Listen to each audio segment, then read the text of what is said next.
Well, hello, and welcome back to my channel. My name is Jason. You may also know me as Easy Cat.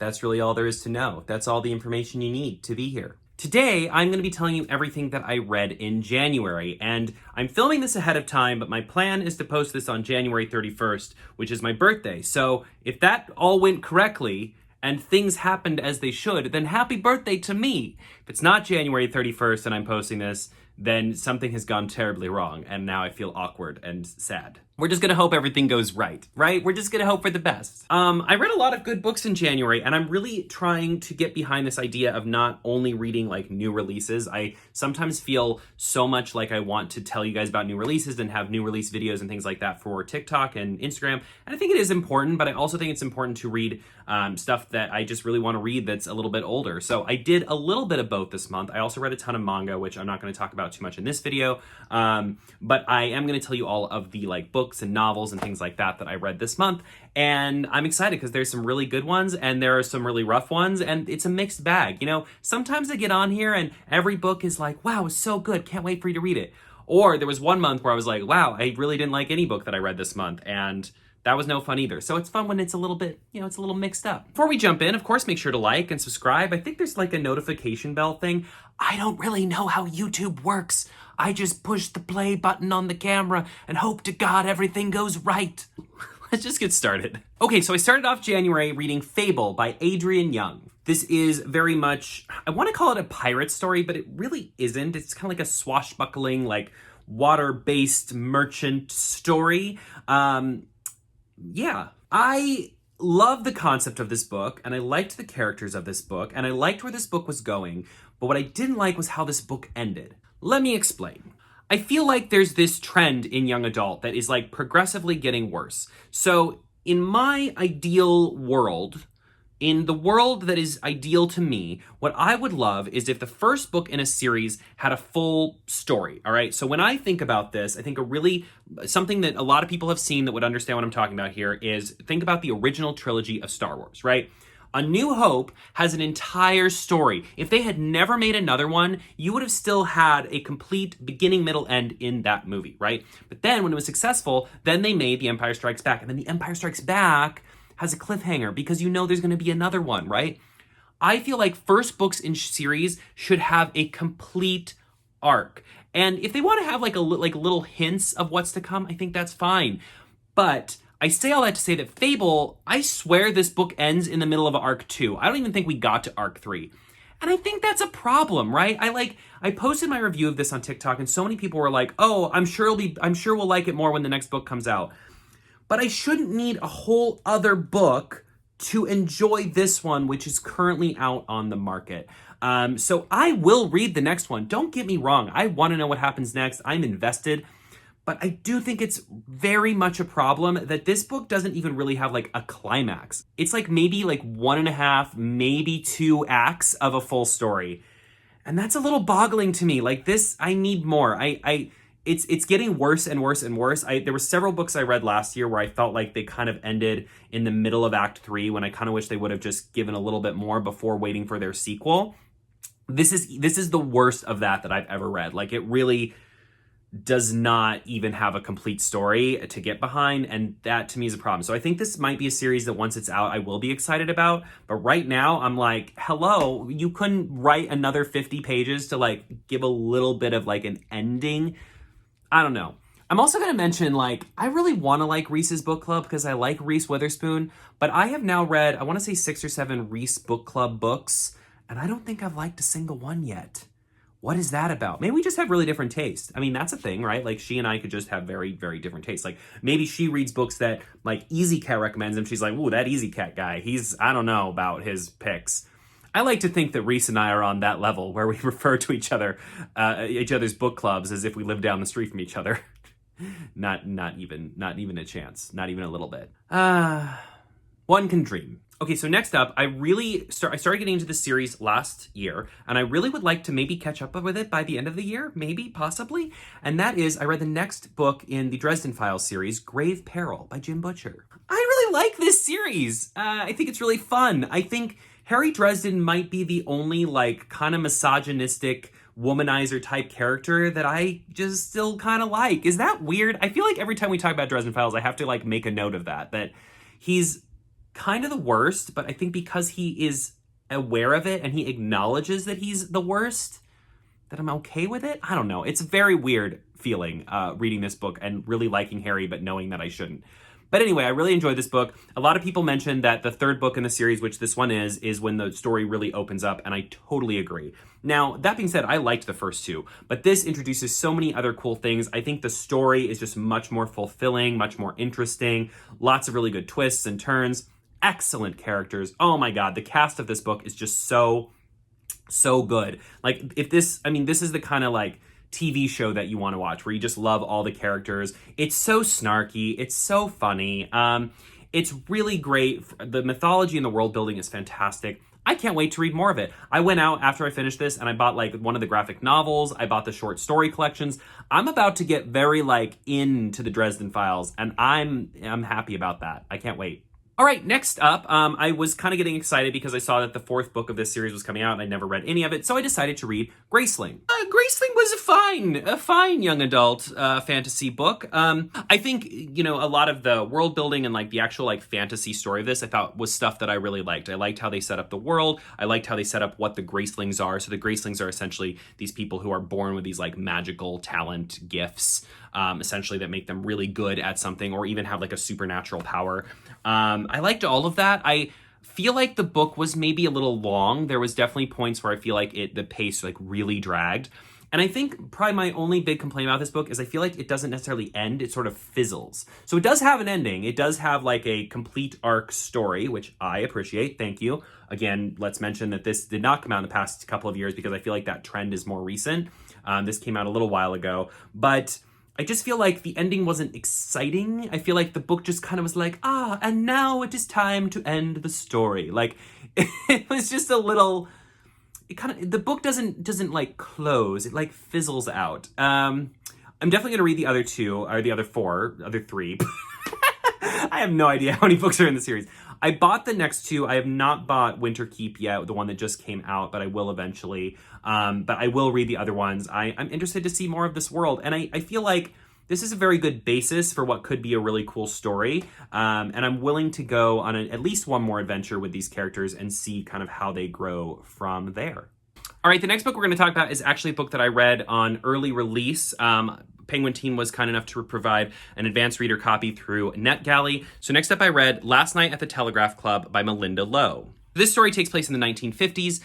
It deals with a young Asian American girl who is just living through this time of, sexual identity, as well as, start at the beginnings of the gay rights movement. But at the same time, there's like the Red Scare and people just like pointing fingers at people, calling them communists, whether they're not or whether they are or not. There's a lot going on in this book. So it's historical fiction. It is a female love story. I really liked this book. I thought it was really good. I think it's great if you are looking for that LGBTQ contemporary story. I think it is great if you like historical fiction. I think it's great if you want more diversity, inclusivity in your reading. I think my only little complaint, and I mentioned this in my TikTok review that I did, was that there are flashbacks in the story. And while I do think they help flesh out what was going on at the time, I don't feel like they necessarily contributed to the overall story of the main characters. And so what I mean by that is there definitely was a feeling when I was reading the flashbacks that I wanted to get back to the main story. And I feel like if you're going to have flashbacks, you don't want that feeling, right? Like you don't want the feeling where like, oh, here we go. Okay, all right, let me read through this so I can get back to the stuff that I really care about. I want to care about all of it, right? I want the flashbacks to be something that I care about just as much as main story. And I don't think they quite did that in this book. I feel like they were interesting, but every single one of the flashbacks, because the flashbacks actually talk about kind of different characters and her parents and her aunt and all this other stuff. But every single time one came up, all I kept thinking was, when does this end so I can get back to the stuff I actually really care about? So yeah, that's Last Night at the Telegraph Club. But I really like this. If anything I just said to you sounds good, I would definitely recommend this book. I really did quite enjoy it. And I think it represents a time period that is very underrepresented in young adult literature. And it definitely, having the main character be Chinese American, I think is also very underrepresented, not completely unrepresented, but underrepresented in young adult literature. So definitely give this one a shot. All right, so next up is another one that I did do a review for on TikTok, Star Wars, The High Republic, Light of the Jedi. So let me kind of paint the picture of what this book is, right? So Star Wars has decided to create this like whole new era of stories that is set, you know, before the time of the Skywalker saga. And this story spans a bunch of different written genres. So comic books, adult books, young adult books, middle grade books, children's books, like it's all there. And the idea is that you're going to see a lot of these characters kind of cross over. It's supposed to be like the Marvel Universe, except in book form for Star Wars, with completely new characters that you're just meeting for the first time. I like all of that. I like the concept of it. I think this shared universe book thing where I can read some young adult stuff and some adult stuff and even some middle grade stuff and some comic books, and it all kind of clicks together. I'm here for it. What I wasn't here for was this book. I get it. There's a lot to set up. This book is essentially responsible for setting up this whole new world that we're supposed to care about. And it does set up some cool things, okay? It sets up like a new villain, which is kind of like this Mad Maxian evil group. It does set up like a main villain within them, who, by the way, I thought was the most interesting character. I'll explain that in a second. It does set up some really cool things that Jedis can do, because this is like the height of the Jedi. It does a lot of good stuff. What it fails to set up is characters that I care about at all. Ultimately, there's so much action, there's so much world building, that the characters sort of get lost in the mix. And there are a couple standouts, but just barely. And of course, one of the characters that does stand out is the villain. Probably because he's so different from the other characters, and probably because a lot of time is spent just kind of talking about his motivations, his past, all of that. The problem I have, and I mean, there are a lot of Star Wars fans that will disagree with me on this, and that is totally okay. I'm not saying this as a blanket statement to all Star Wars fans, but for me personally, I think Jedi are kind of boring. I think a really good Jedi is someone who has all of their emotions under control. They're really powerful. I just don't think they're very interesting from a character perspective. And I definitely felt that in this book. Like, a lot of the Jedi are just so strong, so powerful. They have all their emotions under control. Everything's fine. So it was really hard to feel like they were going through an emotional story, which when I read a book, I want to see a character or a couple characters, grow emotionally. And I didn't really get that from this book. So I am still excited about The High Republic. I definitely am still excited to read the next stuff that comes out. I'll review it for you guys. I liked a lot of what was shown in this story. I think all the world building and all of the setup is great. I just wish that I came out of this book caring more about any of the characters, because as it stands, I really feel like they're all just like these paper cutouts that I really don't know that much about, other than like what color their lightsabers are. I want to know more, and I want more of a reason to care. Next up, I read a really fantastic book that I haven't posted about on TikTok yet, but I will in the very near future. That is Raybearer by Jordan Ifueko. This is the story of a young girl who is essentially like half human, half like genie, essentially. And she gets sent by her mom to the capital to like befriend the prince. And the whole idea is that her mom like kind of wants to take down the political hierarchy, and throughout the story you kind of figure out why. But what's really cool about this book is that because it is written by a Black author and it's dealing with a lot of like African lore, it just is such a breath of fresh air. There's so much interesting fantasy. I love European fantasy. I read tons of it, but it is great to read something that is not within that, because everything feels so new and fresh. Every little they introduce something that's kind of like a fairy, but because it's not a fairy, it seems like super, super interesting, because I've never seen something like that before in a book.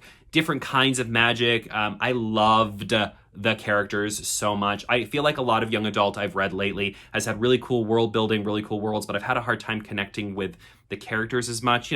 Great example, Serpent and Dove. I think there's some really cool world building there, but I just didn't love the characters very much. I loved the characters in this book. I thought they were great. And this is the beginning of a series, and I cannot wait for the next book. I will be picking it up day one and reading it day one, because I can't wait to see what happens next to these characters. If you haven't checked out Raybearer yet, I highly recommend it. It is worth all the hype that it is getting, and I honestly think it deserves a lot more hype than it's getting. So, Raybearer. Oh boy, this next one's gonna be rough, but we're gonna soldier through. We're gonna power through it. So if you follow me on TikTok or Instagram, you already know how I felt about this next one, and if you don't follow me on those, you're in for a treat. So I read Lore by Alexandra Bracken. Wow, this book had a lot of hype. Oh, it was advertised everywhere. Such a cool cover. Book of the month for every freaking bookstore you can think of. In every box, owl crate, very loot. Every box that could have this book in it, they just threw in a copy for you because they wanted you to read it. And here's the thing.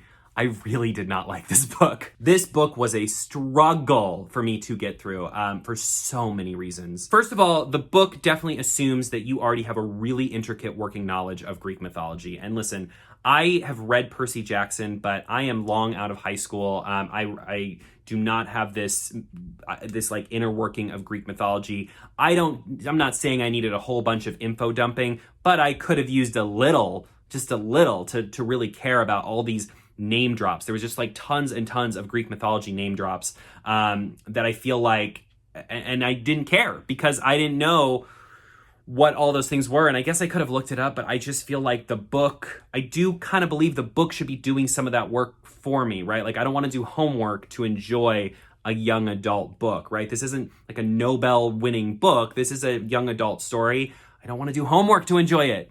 Okay, so outside of that, the characters are like barely characters at all. This is a series of action. There's just like action point, and very little getting to know the characters. I think maybe in the last 100 pages, there was a little bit of character development, but it was not enough to save the book. It's just a lot of like plot point.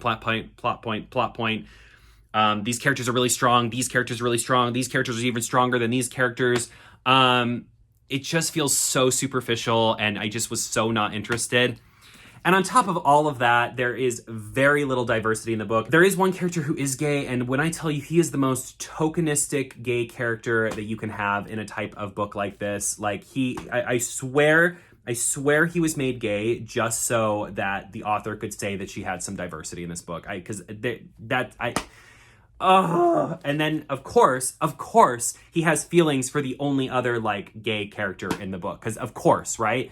Oh, this book made me so frustrated. I just feel like I read enough young adult fantasy and just fantasy in general now that I want better. And, this has been described as Percy Jackson meets the Hunger Games. And I completely agree with that. The only thing I would add to that is that you are better off reading either of those series than investing your time in lore.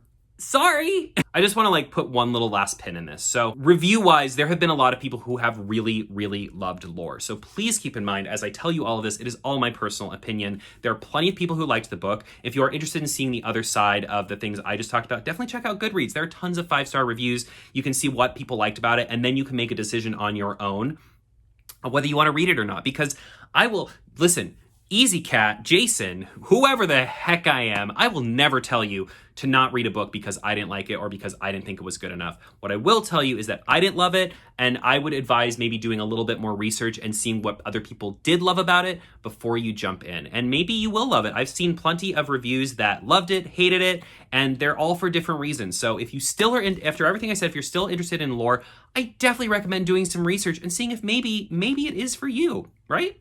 I feel like I always talk the longest about books I don't like, because now we're going to talk about a book I really liked, and we'll probably talk about it for 2 seconds. So that was Kings of the Wyld by Nicholas Eames. All right, on to the next book. No, I'm just kidding. Okay, so this is an adult fantasy book. Essentially, imagine that your favorite 80s rock band, they're all old and gray now, and they decide to get together for one last tour, except replace all of that with a group of adventurers in a fantasy world. But keep all the tropes, keep the front man, keep the fact that they're touring as they go on their adventure. It's just wonderfully fun. It is very adult. There are some ridiculous adult pieces of humor. So there's some really crass humor. I think it says a lot to me that I typically don't really like crass, below the belt humor. But in this book, I found it funny. I'm typically not here for it, but I really got into it in this book. The characters are great. Speaking of, this book does have a gay character, and he was my favorite character in the book. I thought he was really, really well done. There is some play on stereotypes, but kind of in a good way. It was done in a fun way, and in a not offensive way, and a not tokenistic way. And he is a really important character to the story. And like I said, he was my favorite. Just so fun. It's such a fun book. It's a really freaking fun adventure. There is a sequel, which I haven't read yet, but this book ends, it could have been standalone. It does not need a sequel. It has a very clear ending. If you like adult fantasy, I highly recommend it. It was just a blast to read. I didn't want it to end. It was so much fun. So that's Kings of the Wyld by Nicholas Eames. So next up, and you guys are going to get to hear about this first because I actually haven't posted about this on any of my channels yet, was The Girls Ive Been by Tess Sharpe. So I did a video about this book, like kind of advertising this book. What's kind of cool is this book it just came out, and it's actually being made into a Netflix series starring and produced by Millie Bobby Brown, which I didn't know when I initially got excited about this book. This is sort of a two-part kind of story. So first part is that this is a story about a young girl and her friends who go to deposit some money at the bank for a fundraiser they just did, and then they end up getting held up at the bank by bank robbers.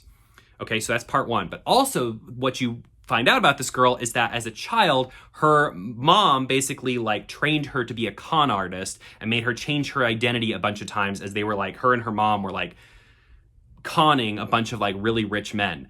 So you get like flashbacks to learn why she's so smart and why she can handle a bank robbery type situation in her current day because of what she's been through in her past. Such a unique story. I feel like when I started reading this book, I wasn't sure I was going to like it. Like as I was reading, the way it was like going back and forth between the flashbacks and the present day, and I had a hard time knowing, like, it wasn't like a love at first sight kind of book. Like it took me a while to get into it, but eventually I did get into it and I really liked it. I will mention, I don't typically talk about trigger warnings, but there are definitely some trigger warnings of like abuse and things like that. I just want to throw that out here for this book. But that being said, it's just a really interesting book. I think it really does a great job of talking about this found family. And, you know, a lot of times when we talk about found family, I think the most pervasive of found families we talk about, especially in the LGBTQ community, of people whose families don't accept them and they kind of find each other. That's found family, right? But this found family, while there are LGBTQ characters, including the main character, the found family is more about kids who have been abused or mistreated by their parents finding each other. And I just really liked it. I think it was done really well, really respectfully. But still within all of that, I still feel like parts of the story were really fun. And I felt like I was going on this like, you know, kind of reverse heist with these characters, which I thought was really interesting. Yeah, I really liked this book. Like I said, it was one of those books that kind of had to like work its way into me liking it. I think it does have kind of a jarring, slow start because you start with this bank robbery thing, but then you're getting these flashbacks, and it kind of takes a little while, maybe halfway through the book, before it starts to click like how that all works together. But once it does, it's really great and has a really solid ending. And like I said, I just really enjoyed the characters a lot.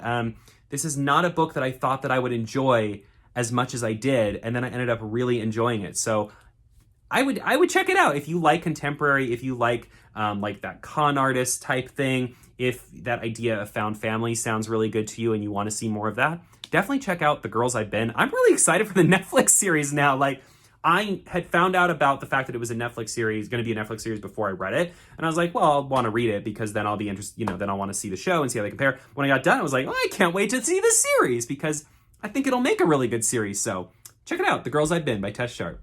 Oh boy, here we go. Okay, the next up. I can't even hold up the book without laughing. So this is Court of Frost and Starlight by Sarah J. Maas. Listen. You guys know I love me some Sarah J. Maas. You know I'm a fan. But even so, I think it's important when we can acknowledge that when we don't like something that someone writes that we're a fan of. And I was not a fan of A Court of Frost and Starlight. That being said, I think I should have read this. I think the best way you can read this is to read it the moment you finish Wings and Ruin, because it's an epilogue. It's just a long epilogue. Going into it 6 months after I finished Wings of Ruin was the worst because I didn't remember really what happened. I wasn't as emotionally in the story as I had been back then. There's a lot of just like really ridiculous things. Like they talk a lot about spending money and what they're spending money on and who they're spending money on. And there's just like a lot of like time wasted of just doing things that you didn't really care about. This could have been half the length or even a quarter of the length, honestly. The best way I can describe this is this reminds me a lot of like a holiday special of your favorite animated show. Like when Frozen does their holiday special, it really doesn't do much for the grand scheme of the story, but it's kind of cute and fun. That's A Court of Frost and Starlight. It's all right. It just isn't anything to write home about. But I guess it kind of sets up the next book. Honestly, you could probably read the next book without reading this, to be totally honest, I would imagine. Nothing that happened in this book felt really important at all. But I guess it was nice. I mean, it took me a day and a half to read. It was nice to go on just like a little like winter vacation with Feyre and the gang. So that was kind of cute, but it was okay. Whatever. All right, so this next one I actually just posted a review about on TikTok, but I absolutely loved this book. It doesn't come out until February 9th. This is the only book that you're seeing here today that is not currently released, but that was The Electric Kingdom by David Arnold.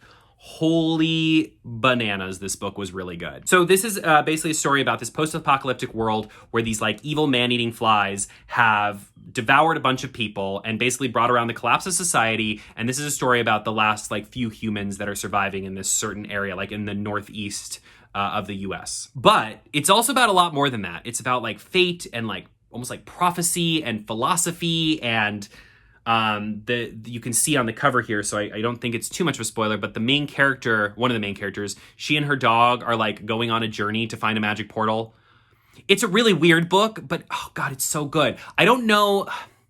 It's hard because I don't know how people are going to react to this. It's so weird. I would definitely recommend, like, if you like Christopher Nolan stuff, like Inception, if you like Murakami as an author, I know he's an adult author and this is young adult, but you might know. If you liked The Last of Us, the video game, it takes notes of all of that. But it's really good. And there's several big twists, but they're done so well. And they're definitely not predictable. And oh god, I love this book so much, and it's not out yet, and I want it to be out so people can read it so we can talk about it, because this book took me so by surprise. I really, really, really, really loved it. And I'll be honest, when I first saw this cover, I don't know if I was like sold. Like, you know how we were like, we say don't judge a book by its cover, but we kind of do judge books by their cover, right? When I saw the cover, I was like, oh, I don't know. And even when I read the description, I was like, I don't know. But then when I started reading it, I couldn't put it down. I read it. It's over 400 pages, and I think I read it in like 3 days. It's so cool. It's just such a unique, interesting book. If you read YA and you're like, man, I am sick of all the same stuff in YA, all the same tropes, it feels so repetitive, read The Electric Kingdom, because it is anything but repetitive. It is so interesting and such a cool story. I never reread books, but I feel like I will probably at some point reread this, just because I am sure I missed things. And it's one of those books that I want to reread just so that as things are happening, I already know the twist. So I can be like, oh, right. Like, it's one of those books that I want to do that afterwards, right? It's like watching The Sixth Sense after you've already watched The Sixth Sense, being like, oh, I get it. That's what I want to do with this book. Last but not least, I read Outlawed by Anna North. This was my book of the month for this month. I think there are definitely people who are going to love this book. Absolutely. I think there are people that are just going to be so in love with this book. For me, the reasons I didn't like it are very like kind of like personal reasons. Not like personal, like I'm not going to tell you. I tell you guys everything. You know everything. So the whole idea of this book is that there's this woman and she is essentially barren, so she can't get pregnant, and she wants to sort of go and work with doctors. This is all, of course, taking place in like this is all taking place, of course, in 1894, right? So she wants to partner up with some doctors and try and break down some of the myths about women who can't get pregnant, and kind of work with them. But in the meantime, she ends up becoming an outlaw and working with this gang of like female outlaws. And all of that is really interesting. And the heist they want to pull off is really interesting. And I think the character's really interesting. At times, I felt like the story is a little dry. Like, I feel like it could have been written in just like a more enjoyable way. Sometimes it feels very dry. But my main thing is that, you know, she wants to be a doctor. We're talking about like bodily issues. And throughout the story, the book itself talks a lot about like human anatomy, both romantically and then sometimes just not romantically, just like talking about the body in a very like medical, very graphic way. And I'm a little squeamish, and at times it was just too much for me.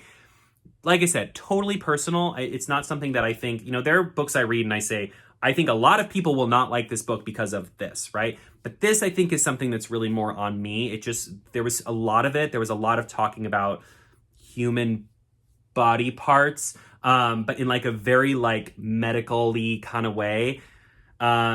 and it just made, I don't know, it took me out of the story because it happened a lot, and it was just a little too much for me. I already am not like a big fan of like romance scenes in books. Like sometimes it's just like a little too much for me. And this like took that to the next level, and it did it a lot. And it wasn't even during like I think only once was it during a romantic scene. A lot of times it was just in like talking about like bodies.